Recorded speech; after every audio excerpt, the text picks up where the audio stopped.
Today's lesson is 2-5, solving one-step inequalities.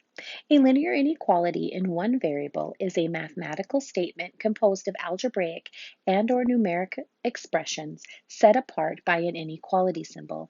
If you recall, the inequality symbols are greater than, which means we graph on a number line with an open circle shading to the right, less than, once again with an open circle and we shade to the left, greater than or equal to, now we go ahead and close in our circle and we shade to the right, less than or equal to, close in our circle and shade to the left.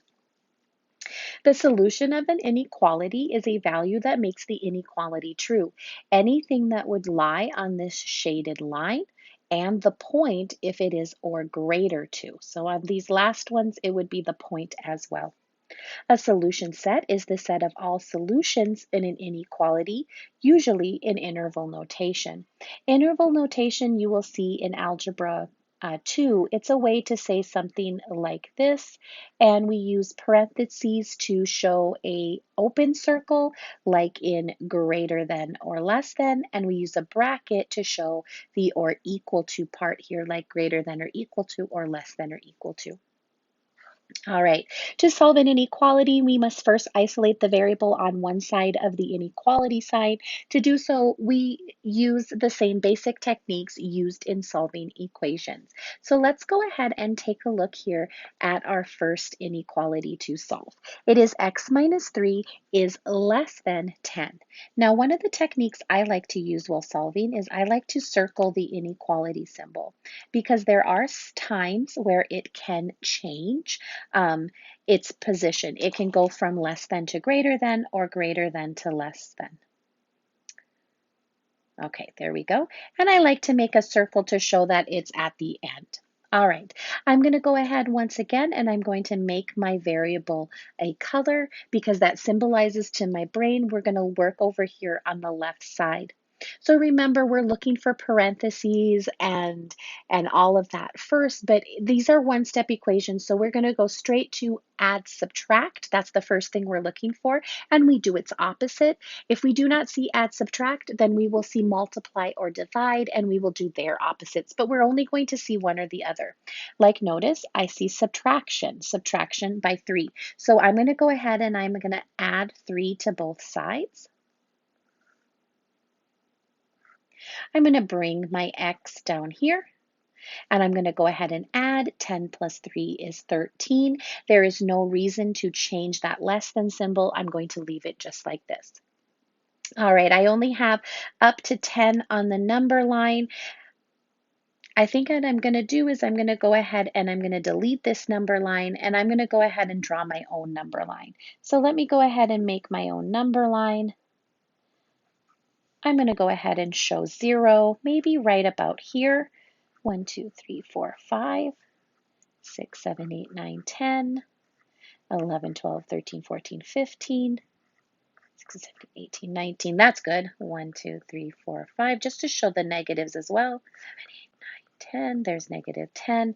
I'm going to go ahead and I'm going to put a circle at 13. So here's 10, 11, 12, 13 is right there. Let me remember that. 12, 13. Since it is less than, I'm going to go ahead and leave the circle open, and then I'm going to go ahead and shade to the left because that's the direction that less than shades. Also, oh my goodness, there we go. Also, I can look at my inequality, and when the variable x is on the left side, and the number is on the right side, then this less than symbol becomes like an arrow, and it's pointing in the direction that you should say shade. So from your circle, we should shade to in this direction.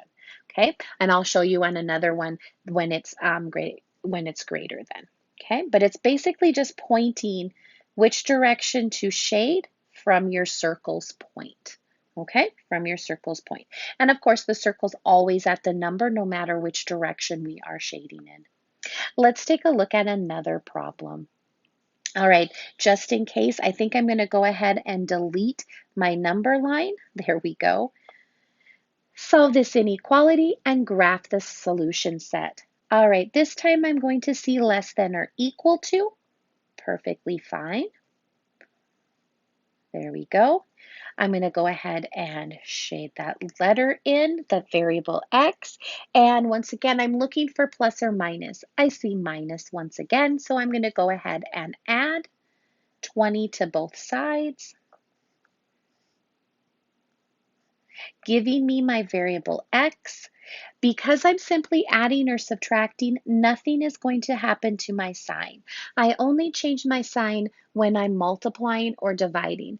And I have to multiply or divide by a certain type of number to be able to do that.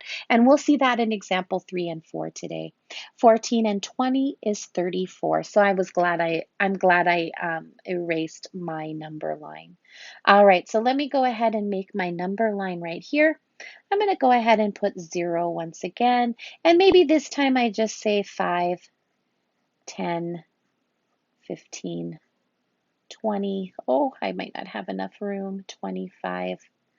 Let me go ahead and make my number line a little bit bigger because I didn't have enough space. There we go, 30, 35, and I'll put the 40. I just won't label it. There we go. I can even go in now between 30 and 35, and I can say 30, 31, 32, 33, 34. This time, because I do have the bar underneath, I do have the or equal to, I am going to go ahead and put a closed circle at 34. There we go. And we're going to go ahead and we're once again going to shade to the left because this is less than. But remember, it is an arrow. It is an arrow pointing you to shade in that direction from your point, which is of course at the number 34. So we're going to go ahead and we're going to shade this way.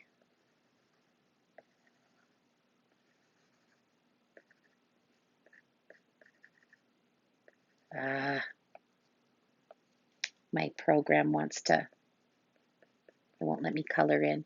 You could also, if you wanted to, you could come and go ahead and shade with a highlighter. That's not a bad idea as well. We could shade with our highlighter here.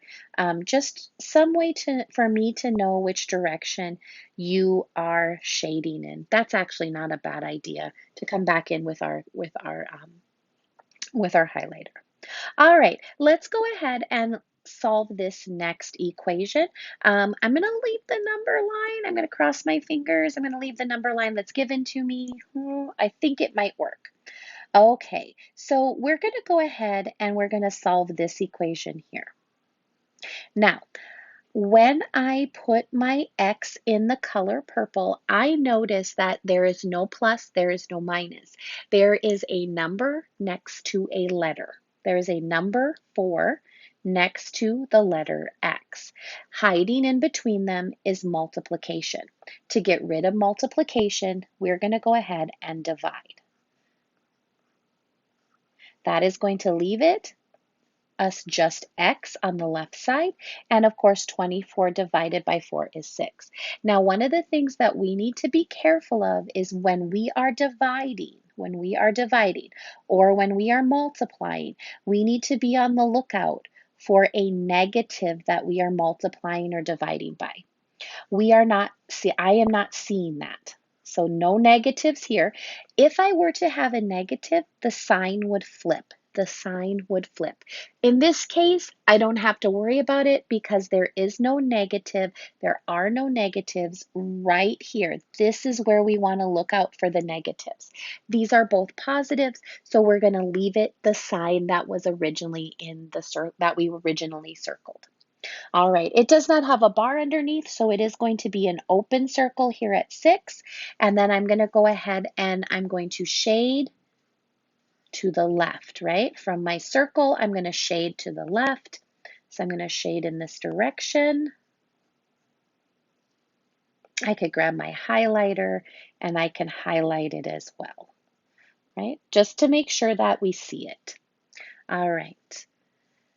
Oh, I need to be a little bit careful there. It looks like I got a little bit of my circle colored in. There we go. We don't want to have that. Okay, our last and final example for today is this one right here. Solve the inequality. Now for this one, it is not asking us to graph, so we're not going to go ahead and graph, but I will talk about what the solution on the graph would look like. All right, we're going to go ahead and circle the given inequality sign, draw our line so that we can do our work, and put our circle for our answers inequality sign. That's what I've been doing. I'm going to go ahead and use my color of my variable to help me to see what operation we have.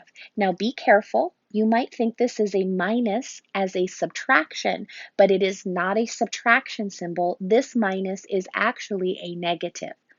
I know this because there are no numbers or variables in this problem in front of the minus 5. It just simply starts as minus 5x is less than or equal to 21. So this minus is a negative, and we're once again hiding not subtraction, but multiplication. We're going to go ahead and divide. We're going to go ahead and divide. Remember, whenever we divide, we are on the lookout. So these are my eyeballs. We're on the lookout for the negative number.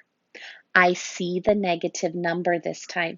This time I have negatives. I see negatives. So what does that mean? We're going to keep x over here. We're going to go ahead and divide, which I do believe it stays negative 21 over 5. But what's going to happen, what the difference here is we're going to switch from less than to greater than, and we're going to keep the bar. Keep the bar. There we go. So we're switching from less than or equal to greater than or equal to. And this is because we're simply dividing by a negative. If I were to graph this, I would put my circle here at negative 21 over 5, which is negative 4 and 1/5. So just a little bit after negative 4 towards negative 5. I would make it a closed circle because it is or equal to, and I would shade to the right from my closed circle. From my closed circle, I would shade to the right.